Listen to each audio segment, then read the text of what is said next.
এটা এক ধরনের জন্মদাগ, যেটা কোনো মলম বা অন্য কোনো চিকিৎসায় যাবে না। আমরা লেজারের মাধ্যমে এটা আস্তে আস্তে রিমুভ করার ট্রাই করতেছি।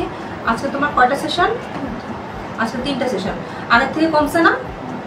আগের থেকে অনেক হালকা হয়ে গেছে। আজকে অনেক অনেক ওড়িয়েছিল, হ্যাঁ, অনেক ডার্ক ছিল। তো আমরা লেজারটা শুরু করে দেখি।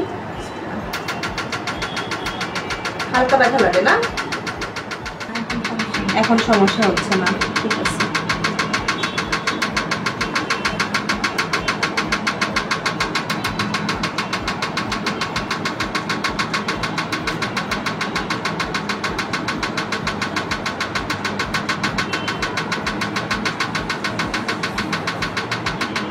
মিনারা, তোমার আগের থেকে কমছে না এটা? হ্যাঁ। তুমি খুশি তো? হ্যাঁ ম্যাডাম। আচ্ছা, আস্তে আস্তে কমতেছে। হ্যাঁ, সময় লাগবে, ঠিক আছে। আপনারা তো করাইছিলেন।